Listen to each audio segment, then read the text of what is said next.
Ny mikasika ny resaka digitalisation zany hoe ny firisoana amin'izay resaka digitalisation eo amin'ny resaka soram-piankonana izay no isantarantsika ny vaovao amin'ity alina ity. Mbola betsaka ny zaza malagasy tsy manana soram-piankonana eny hatramin'ny karapanondrom-pirenena azy.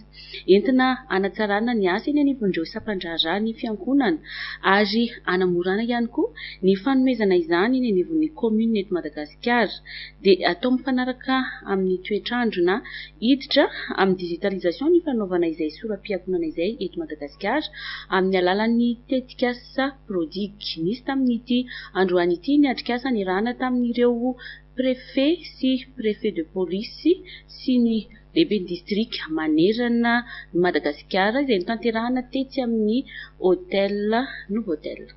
Ny digitalisation ny fanamboarana soram-piankonana sy karapanondrom-pirenena eto Madagasikara manomboka izao ao anatin'ilay tetikasa prodigy.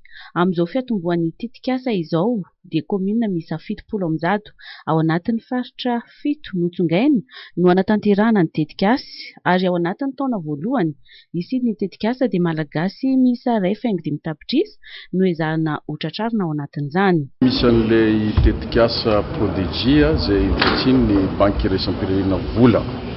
Io moa zany entintsika hanatsarana sy hampanarana ny toetrandro ny sampandrarana ny fiankonana eny anivon'ny commune izay manerana Madagasikara. Tsika moa manana commune 1695 ary isan'ny olana eto amin'ny firenentsika io resaka fiankonana io satria betsaka ny olona tsy manana ny soram-piankonana ohatra ny soram-pahaterahana ary tsy zarizary ihany koa ny archive any amin'ireo centre d'état civil izay misy manerana ny nosy. Nefa aza dino fa izany soram-piankonana zany dia izay ny miantoky ny zo ny olom-pirenena tsirairay.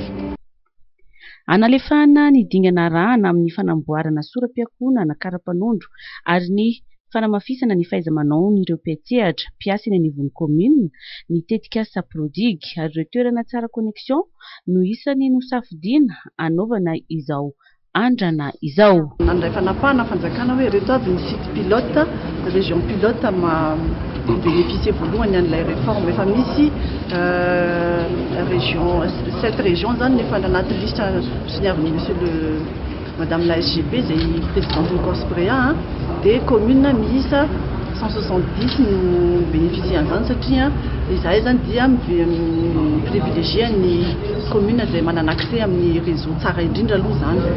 Dia faharoa manaraka izany dia manao ny collecte ny manao état des lieux ny problème rehetra izay misy zany amin'ny resaka soram-piankonana aloha voalohany indrindra.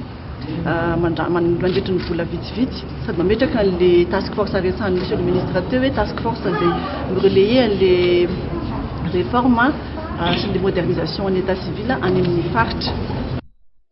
Androany ary torahampitso ny fampifondronana ireo préfet de police, préfet ary lehibe ny district manerana Madagasikara entina ampifantarana sy andrindrana ny asa ao anatin'ity tetikasa prodigy ity.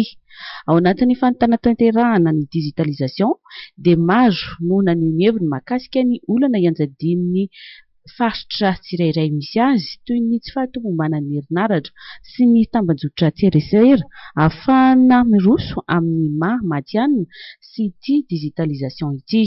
Nisy moa ny vahaolana naroso tao anatin'izay.